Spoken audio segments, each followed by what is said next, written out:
Oh, my goodness. Wow. Okay, Michigan. Whoa. Yeah. This feels good. And this is just the overflow crowd. That's right, for the overflow crowd. The true blue overflow. Look, we didn't want to leave you just overflowing here by yourselves. So we had to come and show you some love. You all are just warming our hearts. Just so honored and proud to be back in the Midwest. You know, folks from the Midwest, Illinois, Michigan, Ohio, we're just regular folks, you know? Just regular folks looking for some regular leadership, some decent leadership, some people with common sense who are going to look out for our interests. And we have that in this amazing woman, our Vice President of the United States, the next President of the United States, Kamala Harris. But it is going to be close. It's going to be close, y'all. We can't take anything for granted. We are going to need you this fired up for the next 10 days so that we can get this done and we can sleep at night. So, with that, I'm going to turn it over to my dear friend, the Vice President of the United States, Kamala Harris. Hi, everybody. Woo! Oh, can we hear from Michelle Obama?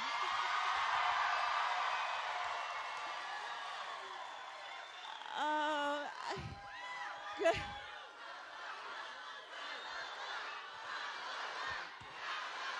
Thank you all.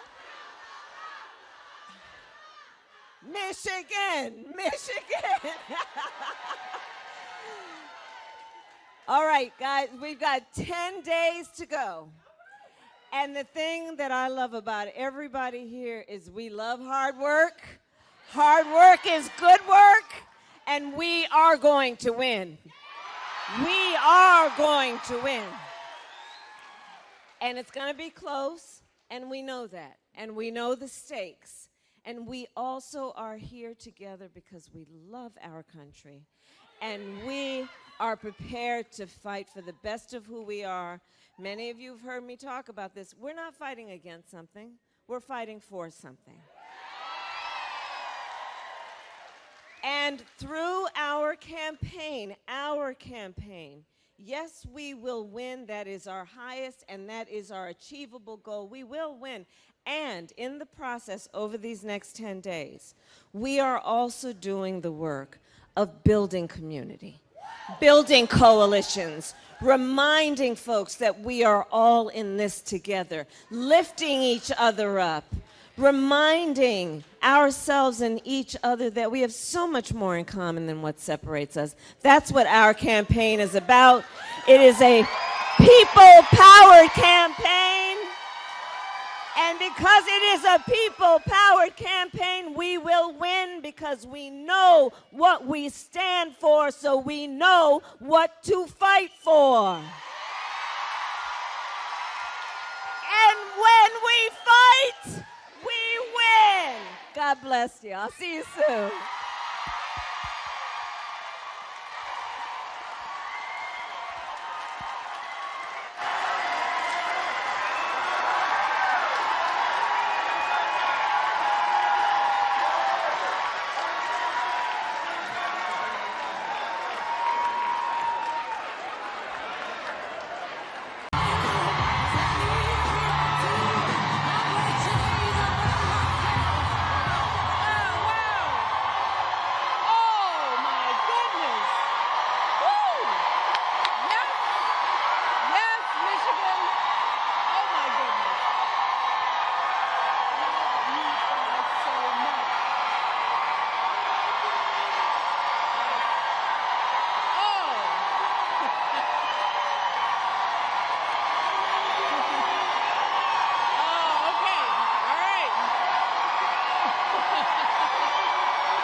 want to get this show on the road, especially for our folks standing here in the mosh pit. Hang on there. I love you. Well, let me just start by saying hello, Kalamazoo. Or should I say Kamalazoo? Who is ready to elect the next president of the United States, Kamala Harris? Yes. But let me start, of course, by thanking Hallie for everything she's done to get out the vote here in Michigan. But most of all, I want to thank all of you because, 100 years old, no.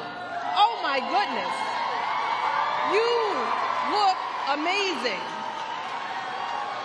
I bow down. Doesn't it feel good to be together? I mean, it feels so good. I haven't done this in such a long time. It feels good to see how strong, how hopeful, how energized, how organized we all are.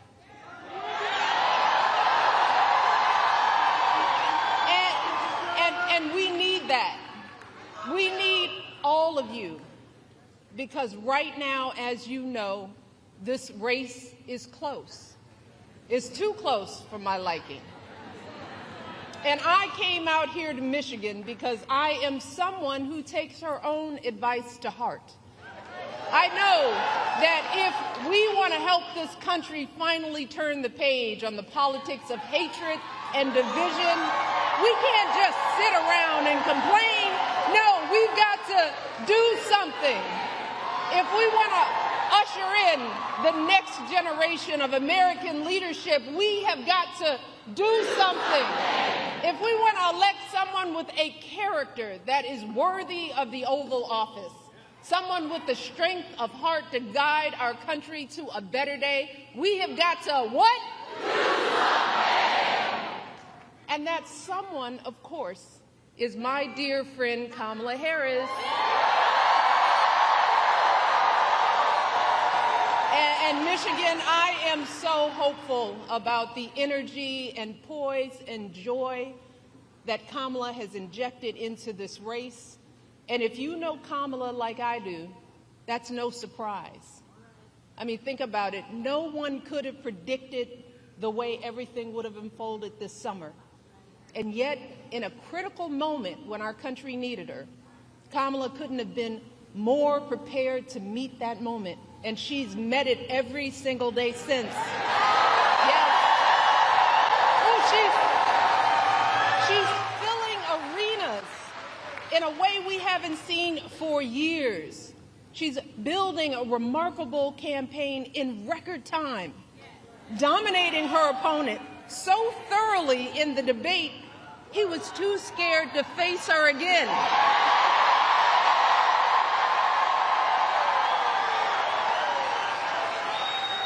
Kamala, she's putting herself out there fearlessly, facing down even her harshest critics. She's seeking out Republicans to find common ground. And unlike her opponent, she's not ducking interviews or cowering in safe spaces only with fawning audiences. No, she's showing us what a sane, stable leader looks like. She's not losing her train of thought or stumbling over her words. And she's doing it all with vigor and with grace. That's because Kamala Harris is a grown-up.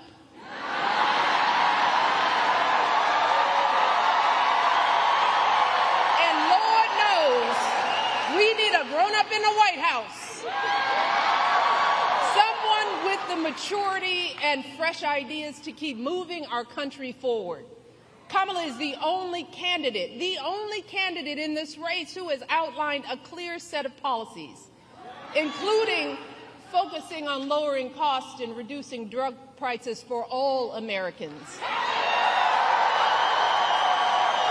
giving tax credits to first-time home buyers, folks starting small businesses, and working families raising our kids, Let me tell you, it is a remarkable plan.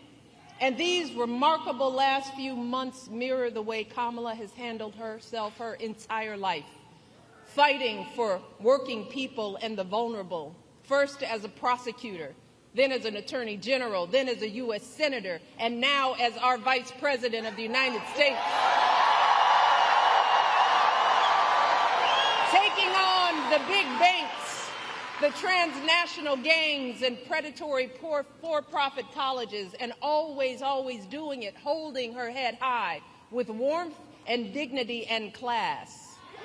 So Michigan, do not buy into the lie that we do not know who Kamala is or what she stands for.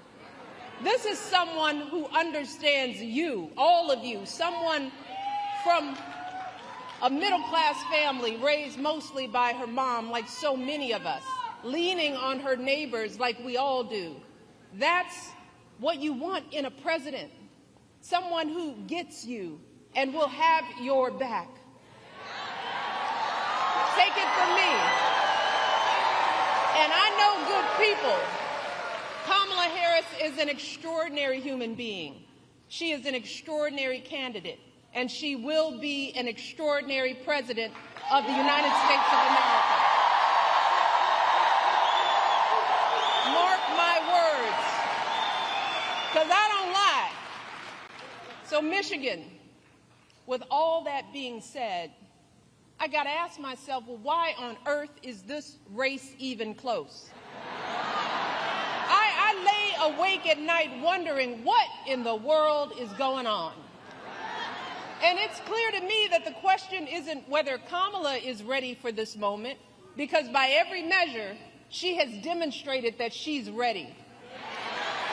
The real question is, as a country, are we ready for this moment? Are we willing to do what it takes to get her across the finish line, or are we going to let ourselves get distracted and fall for the scam? Are we going to lose sight of the dire consequences if we come up short? And right now, folks, I have to be honest, I'm not completely sure of the answers to those questions. Y'all give me great comfort in this arena. But this is a big country, and that's why all of my hope about Kamala is also accompanied by some genuine fear. Fear for our country, fear for our children, fear for what is coming our way if we forget the stakes in this election. And y'all, that's why I'm here today. And y'all know I hate politics. But I hate to see folks taken advantage of even more. So I wanted to do everything in my power to remind the country that I love, that there's too much we stand to lose if we get this one wrong.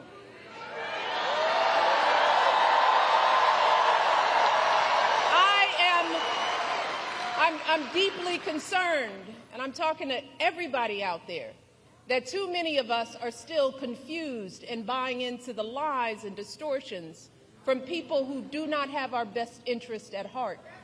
So I want to address some of these concerns head on. Because when you lay out the options, this choice isn't even close. But whether it's online or in the media or in our social circles, there are folks who say they're not sure about Kamala. They accuse her of not providing enough policy detail. Some wonder, do we really know her? Is she too aggressive? Is she not aggressive enough? There are folks sowing seeds of doubt about whether she's who she appears to be. Now, don't get me wrong. Voters have every right to ask hard questions of any candidate seeking office. But can someone tell me why we are once again holding Kamala to a higher standard than her opponent?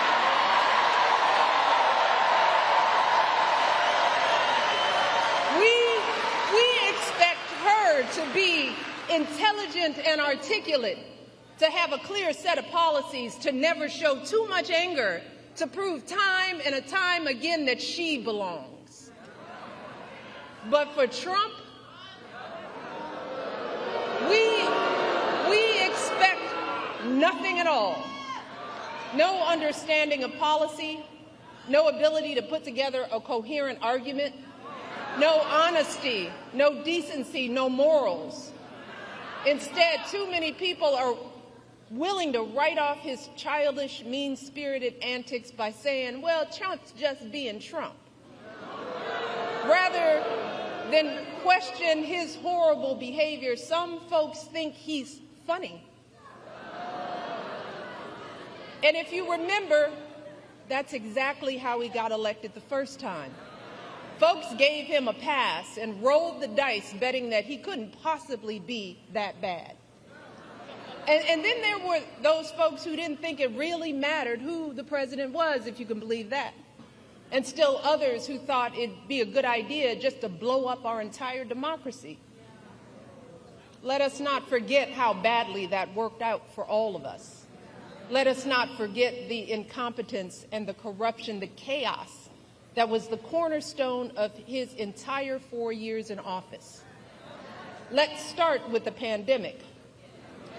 Remember how woefully unprepared he was, how he was sowing seeds of fear and confusion, endangering lives with his lies and ignorance, denigrating the doctors and scientists trying to help us. You want to talk about plans? Well, my husband left him a very detailed pandemic plan.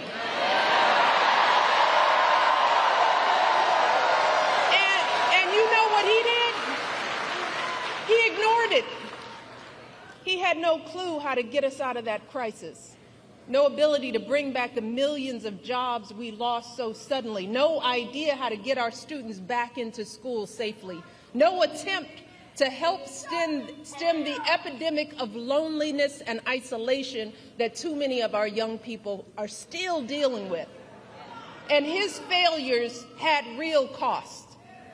America lost 7 million more jobs during the COVID downturn than the European Union. Among wealthy nations, the United States had one of the highest COVID death rates. Again, all of this occurred with Trump in charge. And sadly, this was just the tragic exclamation point on his disastrous presidency. Installing judges and justices who have now stripped away our reproductive freedoms. Cracking down on protesters marching to protect their sons from being shot because of the color of their skin. Rolling back protections for LGBTQ Americans. Fanning conspiracy theories, unleashing hatred in our communities. And then, when the American people fired him from a job that was too big for him to begin with, he tried to steal it, egging on a violent mob that breached our nation's capital. And when told that his own vice president was in danger, you know what he said? So what? So what, y'all? He said, so what? And after all of that, and there is more, there are still folks wringing their hands, crossing their arms, tuning out, saying they plan to sit this election out to prove a point. Let me tell you who isn't tuning out. Many of the folks who served closest to Trump and saw the danger firsthand. His former vice president, almost half of his former cabinet members, the growing list of four-star generals and Republican governors and senators and former House members, all of whom are not publicly supporting his candidacy the second time around. Y'all hear what I said? They are saying no, thank you. Many are speaking out. His chairman of the Joint Chiefs of Staff, for example, said, and these are his words, that Trump is fascist to the core. His Joint Chief of Staff.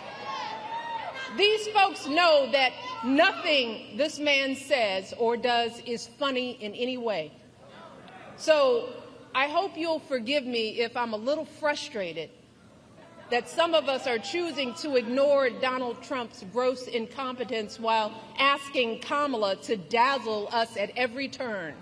I hope that you'll forgive me if I'm a little angry that we are indifferent to his erratic behavior, his obvious mental decline, his history as a convicted felon, a known slumlord, a predator found liable for sexual abuse, all of this while we pick apart Kamala's answers from interviews that he doesn't even have the courage to do, y'all. So, I am praying that those of us contemplating voting for Trump or not voting at all will snap out of whatever fog we are in. I am praying that we consider the decades of sacrifice and struggle by all of our ancestors, the folks who marched and sacrificed and shed their blood for us. We have to ask ourselves, is a vote for Trump or no vote at all the way we honor their lives? And if that's the case, well, that surely doesn't sound like freedom to me. Because let me tell you, in any other profession or arena, Trump's criminal track record and amoral character would be embarrassing, shameful, and disqualifying. So,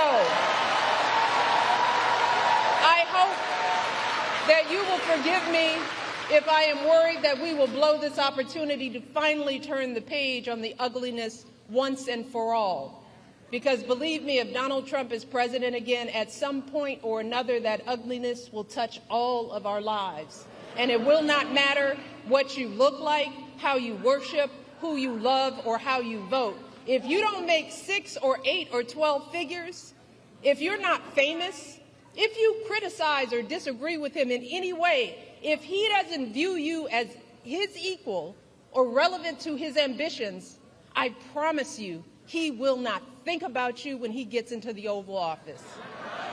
And that will have real consequences for all of us. If your town gets hit by a natural disaster, who do you want looking out for you? Is it Donald Trump, who's spreading so many lies and conspiracy theories about climate change and FEMA that the workers in North Carolina trying to help folks clean up after the last hurricane were fearing for their safety? Or is it Kamala Harris, who has been meeting with local officials, comforting the families in that state and doing everything she can to get folks the help they need?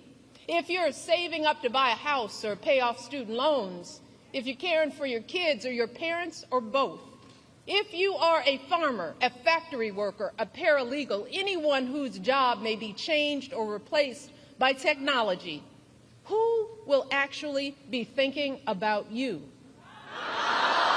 Is it Donald Trump, who's palling around with billionaires that want a puppet in the White House who will let him run unchecked?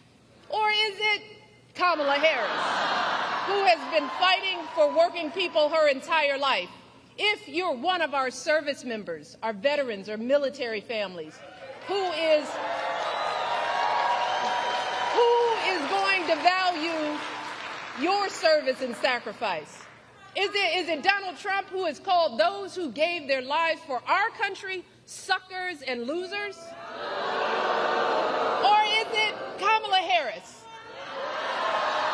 who I guarantee you will honor your commitment to the ideals we all share with every fiber in her being?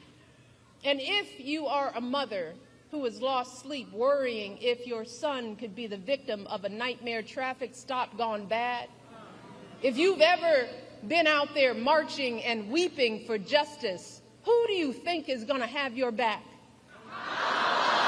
Is it Donald Trump, who once took out a full-page ad to demonize innocent young black teenagers in New York City, who has dreamed openly about his own version of a purge, where in his words, He has said for one day, one real rough, nasty day, he says, he will allow cops to use violence indiscriminately, who I am sure has never spent a single second thinking about the lives on the other end of those batons.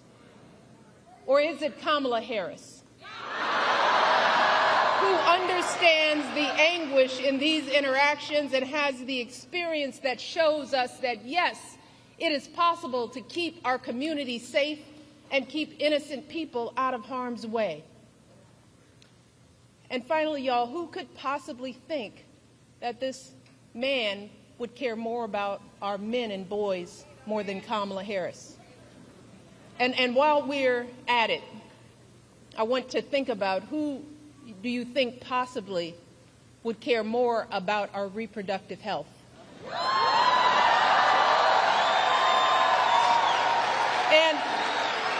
And I just want to take a moment with this particular question, because there is so much that gets lost in the conversation about women's reproductive rights.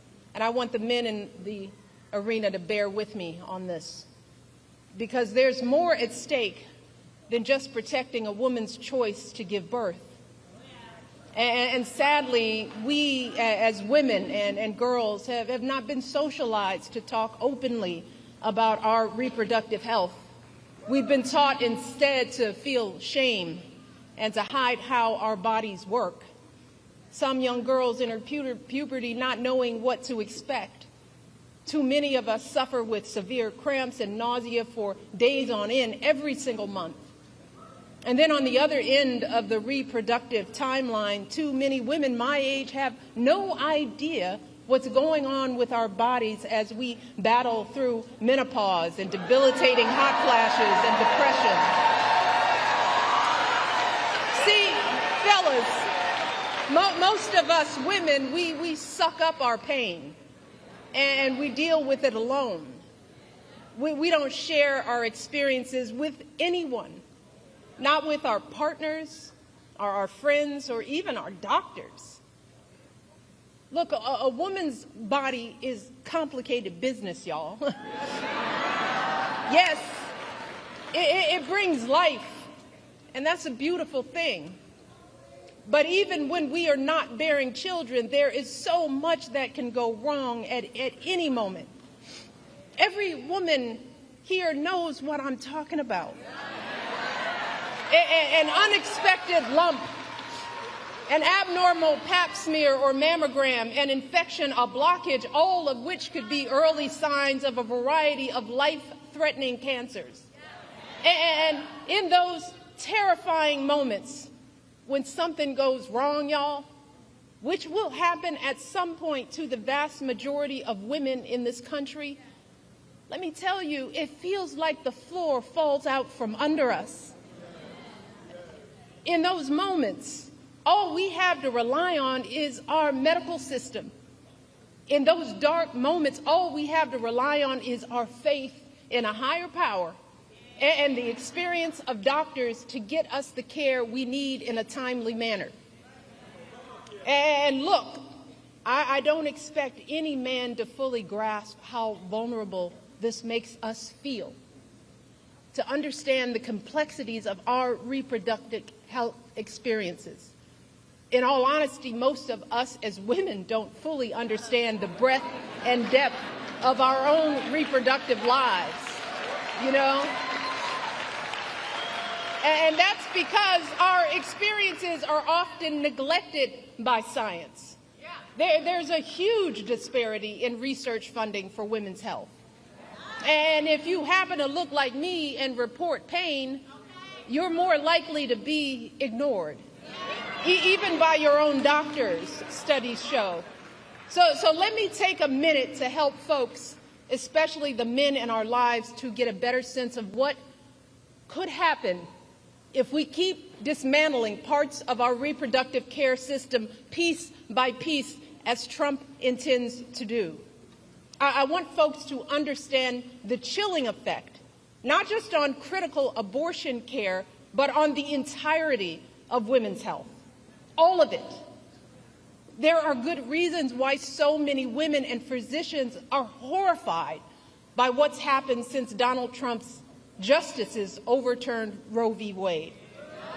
We're seeing women scrambling across state lines to get the care they need. Just this week, a major medical journal reported that after Roe was overturned, infant mortality in this country rose, in large part because women are being forced to carry fetuses that won't survive to term. One woman spent 22 days in jail on murder charges after she miscarried in her own bathroom. We are seeing doctors unsure if they can treat ectopic pregnancies. Doctors being told they can't treat a woman until she becomes so close to death that only a life of the mother exception will allow them to act. So just imagine the profound effects for all of us if Donald Trump wins this election. In states that are already putting abortion bans into effect, his FDA could further outlaw patchwork systems of telehealth appointments and mail-order pills, thereby eliminating the last remaining protections for women in those states. He could take actions that effectively ban abortion nationwide, which would put all of us in danger, no matter what state we live in.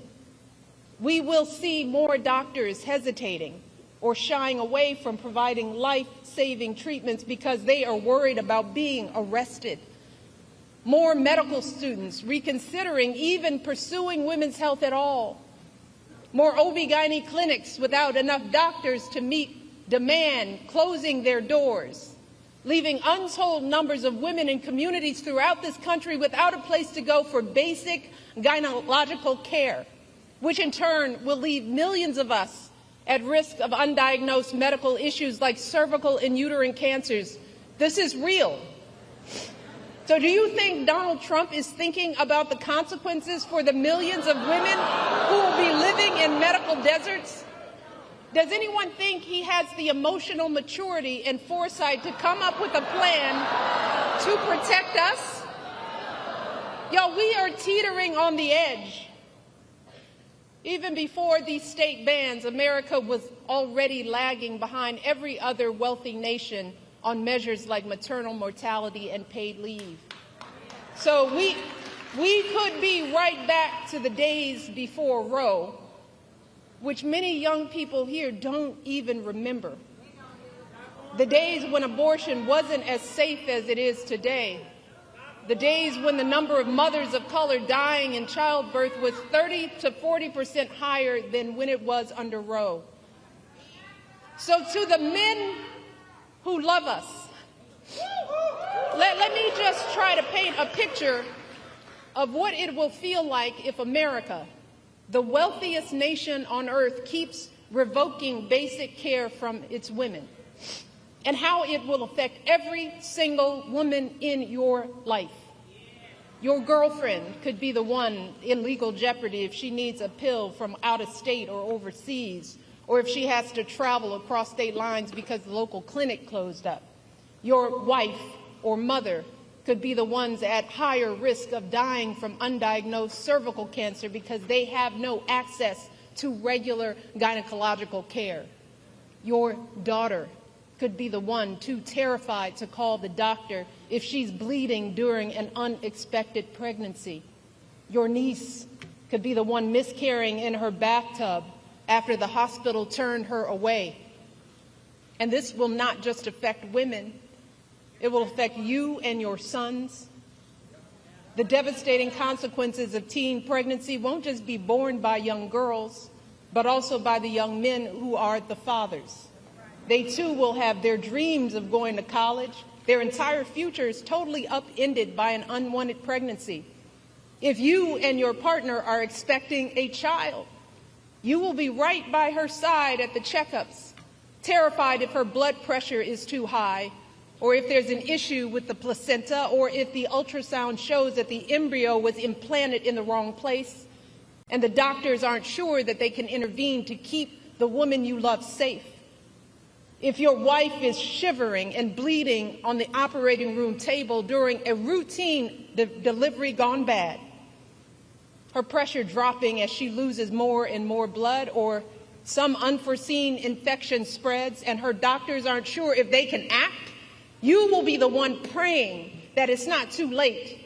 You will be the one pleading for somebody, anybody, to do something. And then there is the tragic but very real possibility that in the worst case scenario, you just might be the one holding flowers at the funeral. You might be the one left to raise your children alone. See, these are just some of the ways women die during childbirth.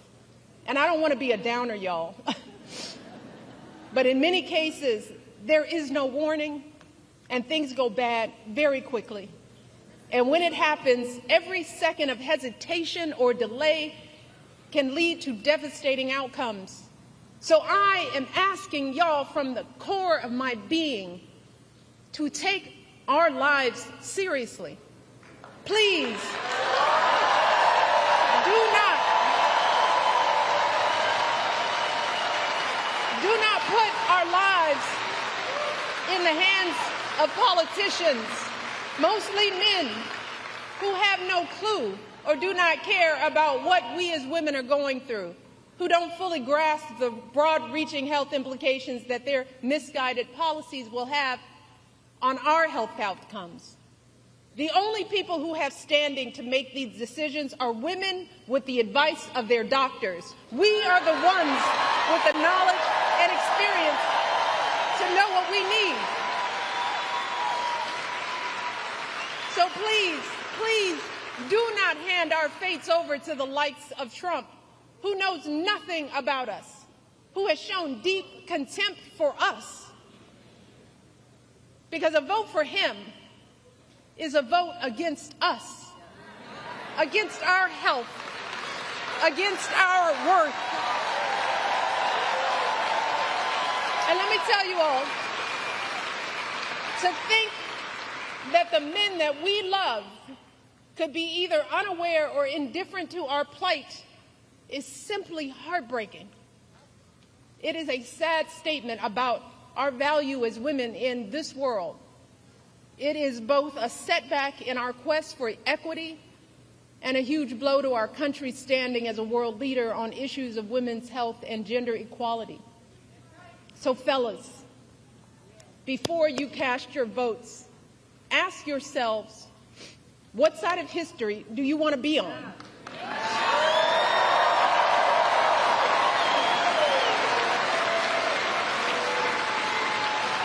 Now, I recognize that there are a lot of angry, disillusioned people out there, upset with the slow pace of change. And I get it. It is reasonable to be frustrated. We all know we have a lot more work to do in this country. But to anyone out there thinking about sitting out this election or voting for Donald Trump or a third-party candidate in protest because you're fed up, let me warn you, your rage does not exist in a vacuum. If we don't get this election right, your wife, your daughter, your mother, we as women will become collateral damage to your rage.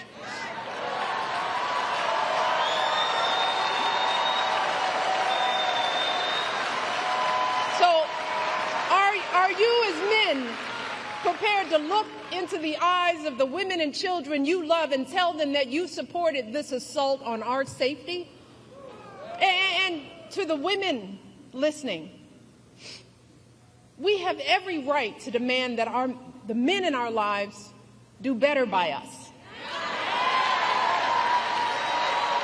We have to use our voices to make these choices clear to the men that we love. Our lives are worth more than their anger and disappointment. And we are more than just baby-making vessels.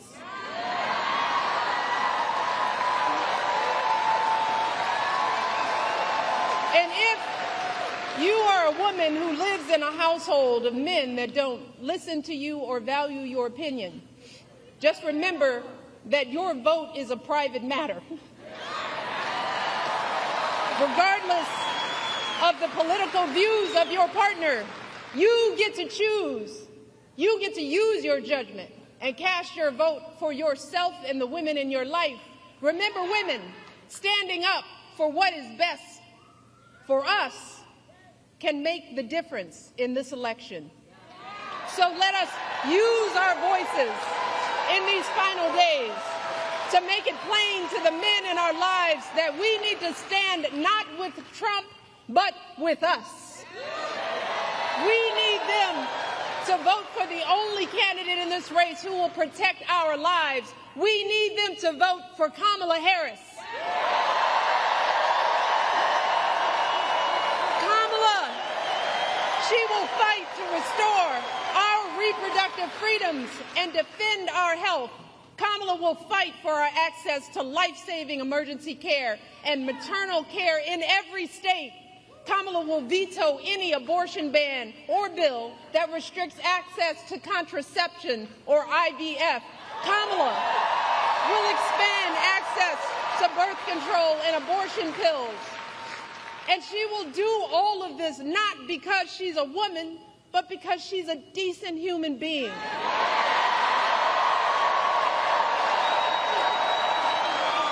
She will do this because she cares about the lives of people other than herself. And that's really what this election is about, Michigan. This isn't just about what we have an obligation to say no to. It's about what we have the opportunity to say yes to.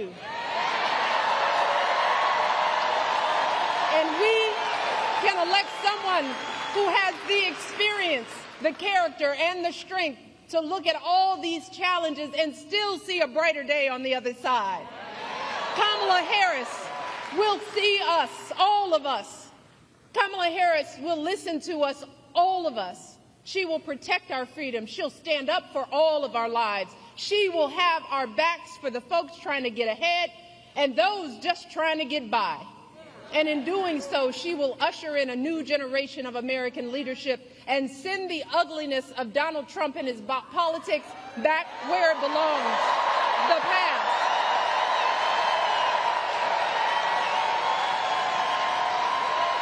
But Michigan, she cannot do any of this alone.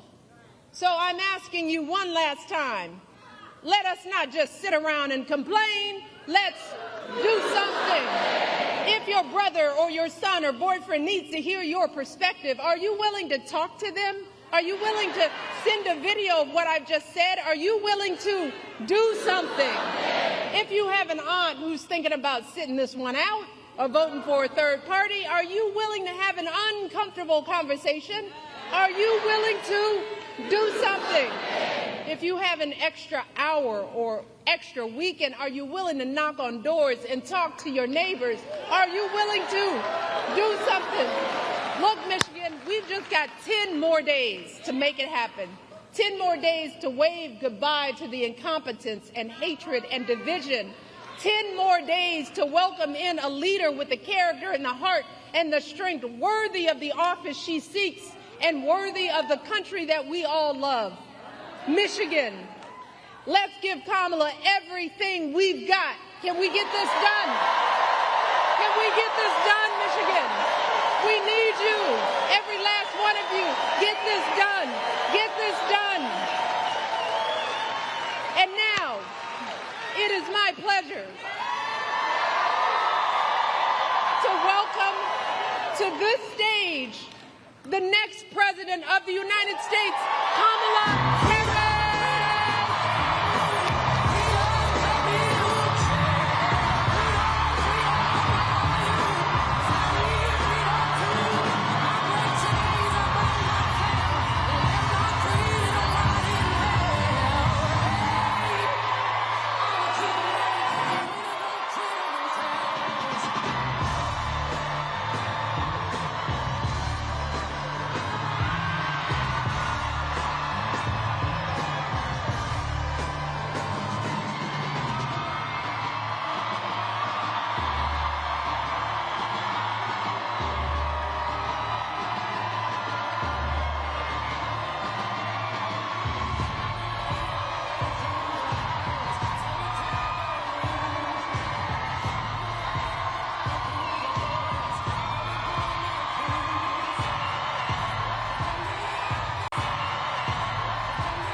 Okay, we got some work to do. We got some work to do. We got some work to do. Can we please applaud my dear and incredible friend, the former First Lady, Michelle Obama.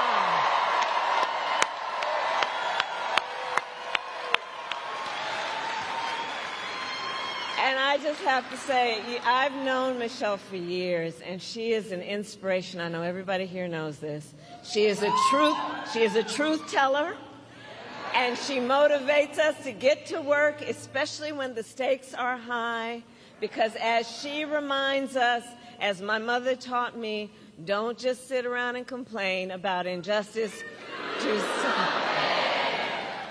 And there are so many incredible leaders here tonight. But I want to first just thank everybody, because there's so much you could be doing with your time right now. And you are here, and we are here as community, as coalition builders, because we love our country. And I thank you for being here, and I thank you for all your work. I thank you. I thank you. I thank you. And I want to give a shout out to Lieutenant Governor Gilchrist. He's over there somewhere. Senator Gary Peters. And all the union, elected, and community leaders here today, I thank you. I want to give a special thank you to former Republican Congressman Fred Upton.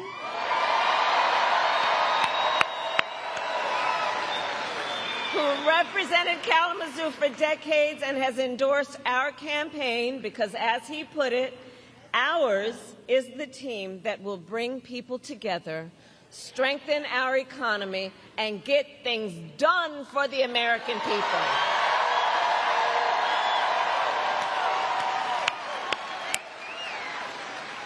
So Kalamazoo, listen, you all know, before I was vice president, I was a United States senator. And before that, I know you want to say Kalamazoo, I heard you.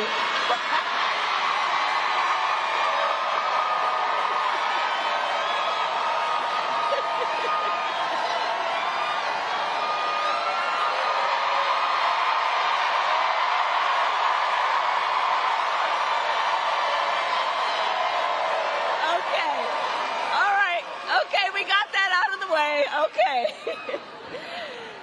So listen, before I was vice president, and before that I was a two-term Attorney General of California, I was a senator and a two-term Attorney General of California, and before that a district attorney, and before that a courtroom prosecutor.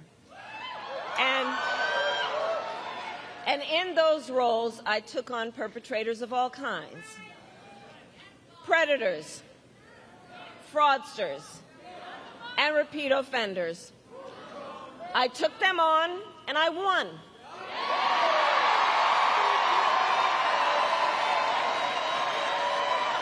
Well, Michigan, in 10 days, it's Donald Trump's turn.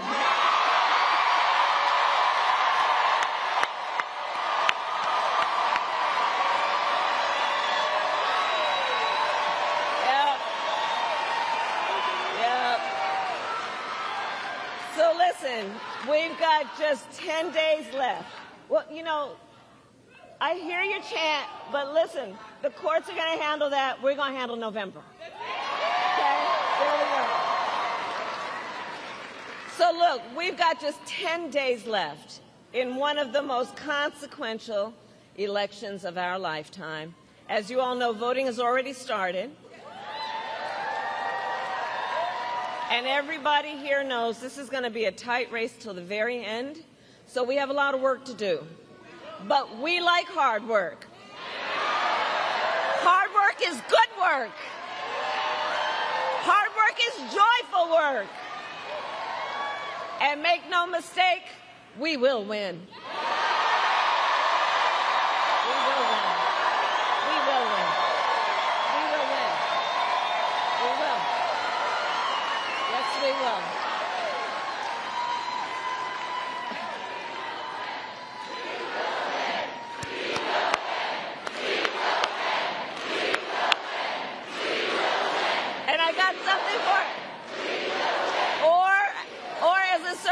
former president would say, yes, we can. So yes, we can, and yes, we will. And we will win because together, and this is about all of us, we are fighting for America's future. And we understand the opportunity we have before us to turn the page on the fear,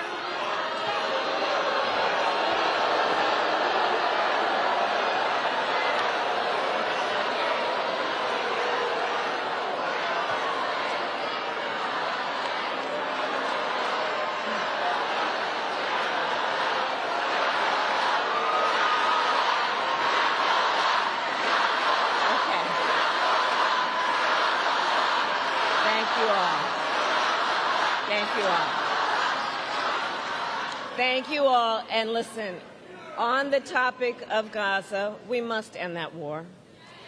And we must end the war and bring the hostages home. But now I am speaking about 2024. All right.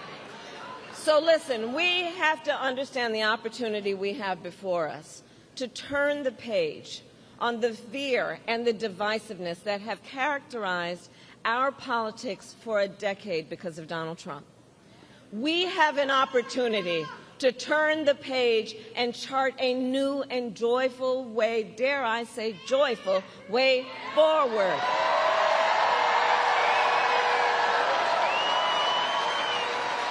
Where we tap into the ambition and the aspirations and the dreams of the American people.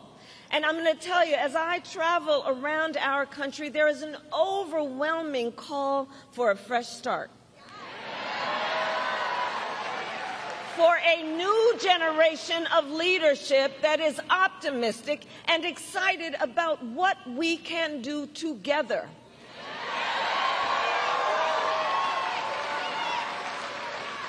There is a yearning in our country for a president who sees the people, not just looking in the mirror all the time, but sees the people, who gets you and who will fight for you. That is what this election is about. And my whole career, I have put the people above partisanship. I never asked somebody, are you a Democrat or a Republican, before I offered help. Instead, the first and only thing I asked is, how can I help you?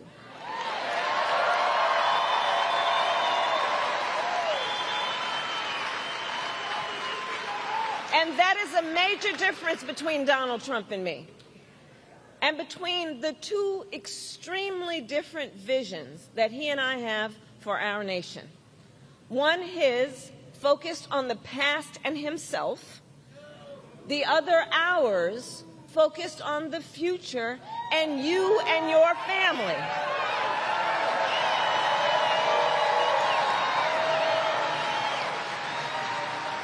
And together, we will build a future where we bring down the cost of living. And that will be my focus every single day as president.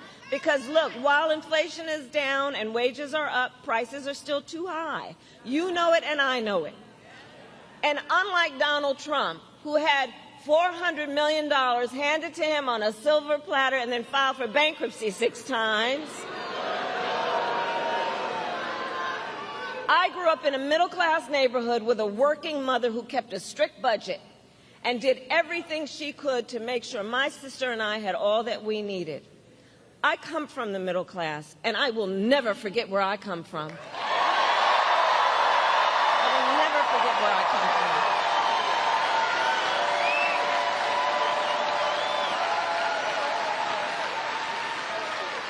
And so my common sense plan is about lowering the prices you pay on everything from prescription medication to groceries to housing.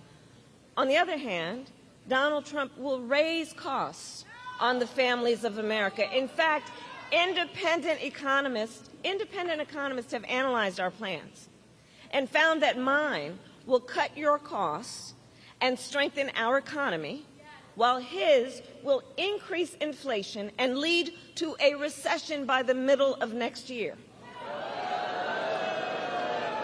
And his agenda is all laid out in Project 2025. Which I still must say, I cannot believe they put that in writing. I mean, they put it in writing, they bound it, they handed it out. And if you get your hands on it, Google it. It's a detailed and dangerous blueprint for what he will do if he is elected president. Donald Trump will impose a 20% Trump national sales tax on everyday basic necessities, which will cost, the economists have measured it, will cost the average family nearly $4,000 a year. On the other hand, I will take on an issue like corporate price gouging. I've done it before, and I will do it again. Donald Trump will give massive tax cuts to billionaires and the biggest corporations, exactly like he did the last time he was president. I will give middle-class tax cuts to 100 million Americans, including $6,000 during the first year of a child's life, that will also lift America's children out of poverty.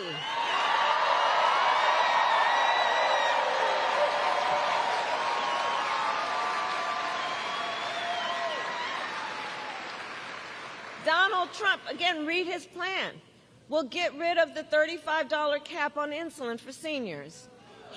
He will cut Medicare and Social Security. In fact, recently it was published, independent economists say he will bankrupt Social Security in the next 6 years.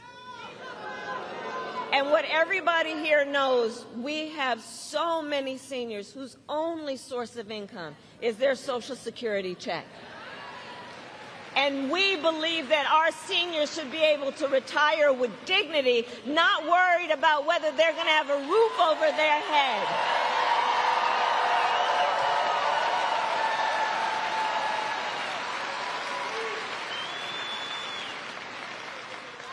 And we believe that their families also should not be overwhelmed by the cost of home health care, which is why my plan includes ensuring that instead of you who are taking care of your elder relative, you know, I took care of my mother when she was sick, and I know what that is like. It's about trying to cook something that they feel like eating. It's about trying to help them put on a sweater. It's about trying to say something that maybe will bring a smile to their face and maybe make them laugh from time to time. It's about their dignity. But we have a lot of people right now living in what we call the sandwich generation, who are taking care of your kids while you're taking care of your parents. And that's a lot. It's a lot. And too many people either if you are fortunate enough, you may have some extra money that you can hire somebody, but most people can't. So what that means is so many people have to think about leaving work, quitting their job, which means cutting a source of income, or spending down all of your savings to be able to qualify for Medicaid. It's just not right. So part of my plan says that we're going to make sure that Medicare covers the cost of home health care for our seniors. It's about dignity. It's about dignity. It's about seeing people where they are and understanding the burdens people face and lifting folks up instead of trying to beat people down, which is exactly what we see on the other side.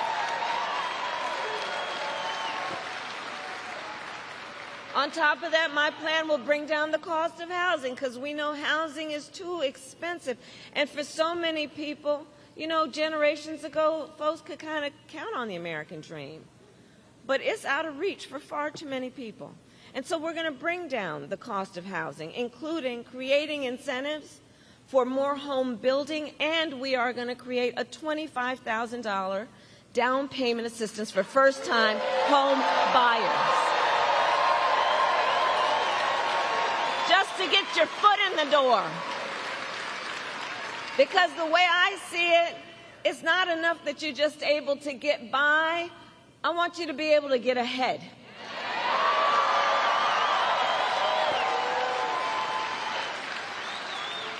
We're going to cut taxes for small businesses because small businesses are the backbone of America's economy. Do we have any small business owners here? Right?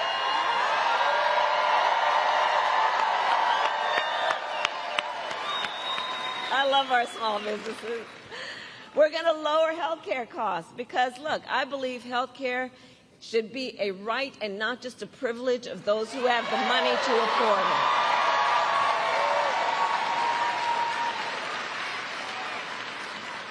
On the other hand, we've got Donald Trump, who intends to end the Affordable Care Act, or as we like to call it, Obamacare. And he would take us back to when insurance companies had the power to deny people with pre-existing conditions. You remember what that was like? Well, we are not going back. We are not going back. Because we are about moving forward.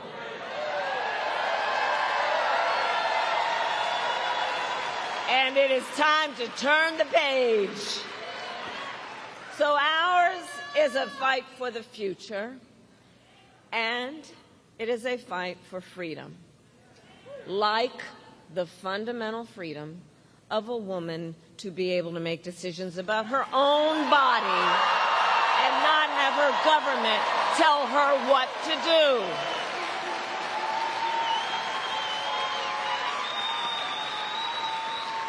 And remember how we got here. Donald Trump hand-selected 3 members of the United States Supreme Court with the intention that they would undo the protections of Roe v. Wade. They did as he intended, and now 1 in 3 women in America lives in a state with a Trump abortion ban. Many with no exceptions for rape and incest. And the idea that somebody who survives a crime of a violation to their body would not have the right to make a decision about what happens to their body next, that is immoral. And let us agree, one does not have to abandon their faith or deeply held beliefs to agree that the government shouldn't be telling her what to do. Not the government. Not the government. If she chooses, she will talk with her priest, her pastor, her rabbi, her imam, but not the government. Come on. Some folks up in a state capitol telling you what's in your best interest like you don't know? Not in Michigan, but look, if there's a national, if there's a national abortion ban, nobody is safe. And that's why I so thank everybody for being here, knowing this is at stake for everybody and fighting for everybody's rights.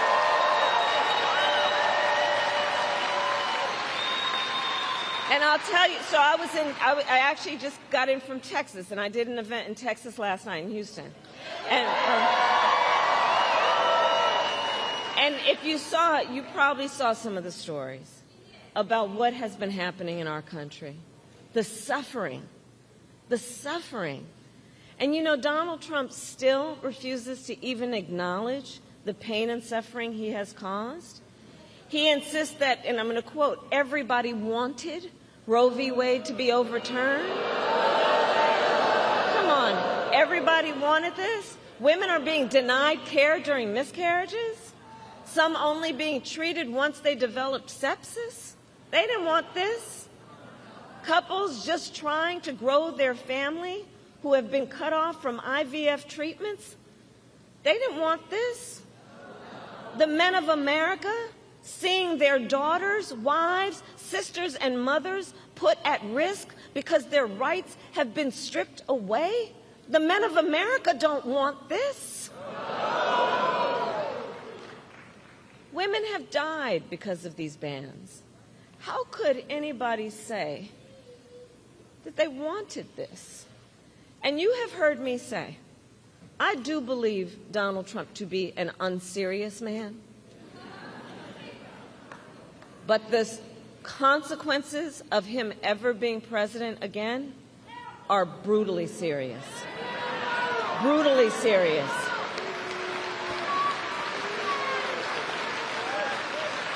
And what I mentioned are just some of the consequences of what he has done. And I will tell you, I pledge to you, when Congress passes a bill to restore reproductive freedom nationwide, as President of the United States, I will proudly sign it into law. Proudly.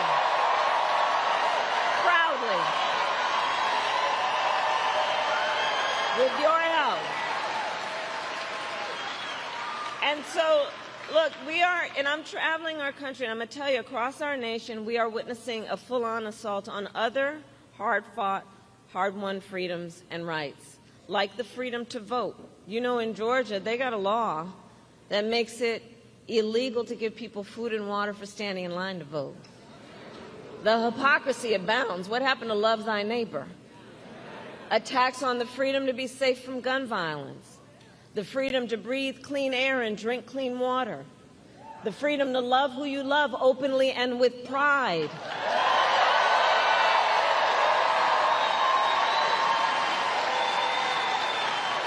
All of these things are at stake.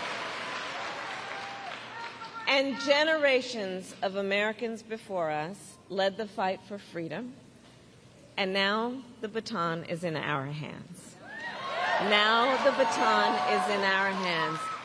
And on that point, I want to speak in particular to all of the young leaders who are here today. Can I see Gen Z?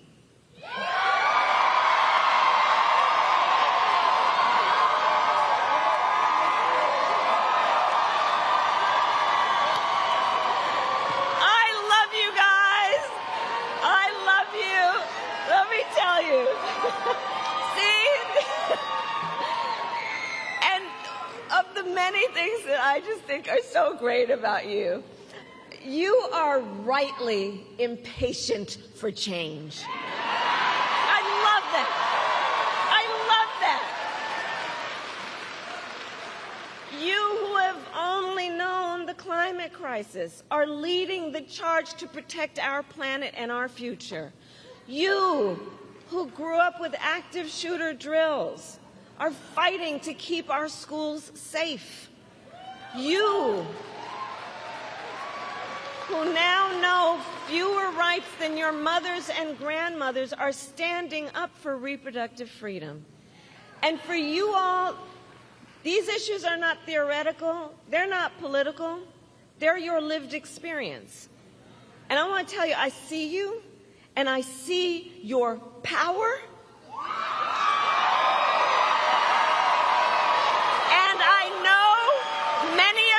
Voting for the first time? Who's voting for the first time? Can we hear it for our young leaders and first-time voters?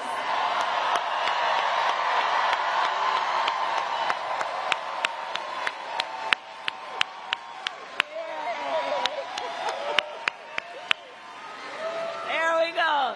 That's what this is about, right? That's why we're all here together. It's about our future. So, listen, so much is on the line in this election. You all know that. And this is not 2016 or 2020. The stakes are even higher. Because over the last 8 years, Donald Trump has become more confused, more unstable, and more angry. And it is clear he has become increasingly unhinged. But the last time, at least there were people who could control him. But notice, they're not with him this time. And then a few months ago, the Supreme Court told the former president he is effectively immune no matter what he does in the White House. It's not 2016 or 2020 when you think about that. Because just imagine Donald Trump with no guardrails. He who will claim unchecked and extreme power if he is reelected. He who has vowed he will be a dictator on day one. He who has said he wished he had generals like Hitler's.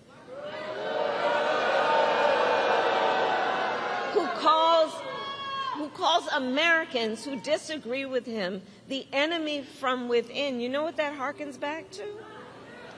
And he says he would use the American military to go after them. Donald Trump has even called for the, quote, termination of the Constitution of the United States of America. And let us be very clear. Someone who suggests we should terminate the Constitution of the United States should never again stand behind the seal of the President of the United States. Never again. Never again. Never again.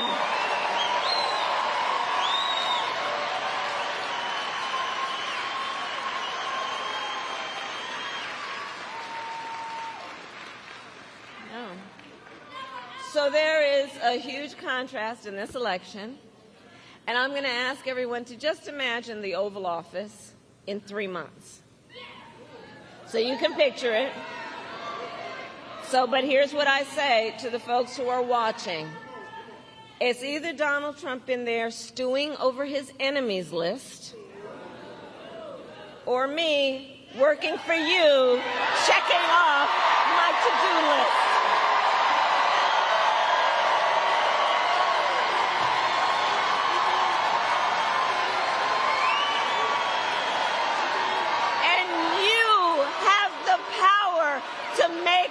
Decision. You have the power to make that decision. And this is the beauty of our democracy as long as we can hold on to it. The power is with the people. The power is with the people to make that decision. And so, Michigan, it all comes down to this. We are all here together because we know what is at stake. And we are here together, most importantly, because we love our country. We love our country.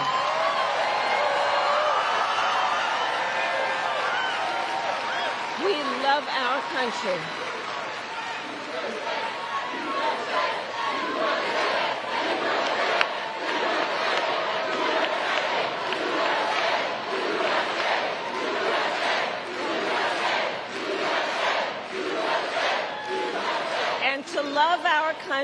To love our country is to know that one of the highest forms of patriotism, I believe, is to then fight for the ideals of our country. And that's what we are all here together to say. We love our country and we are prepared to fight for our country and to fight to realize the promise of America. The promise of America. That's what this is about. So, Election Day is in 10 days. And early voting has already started. And you can vote early starting today through Sunday, November 3rd. So we need you to vote early, Michigan. And now then is the time to make your plan to vote. And you can go to iwillvote.com to get all the information you need. And if you have received your ballot in the mail, please do not wait. Fill it out and return it today. Because, folks, the election is here. It is here, and the choice is truly in your hands. And your vote is your voice, and your voice is your power. Your power. So, Michigan, today I ask you, are you ready to make your voices heard? Do we believe in freedom? Do we believe in opportunity? Do we believe in the promise of America? And are we ready to fight for it? And when we fight, bless the United States of America.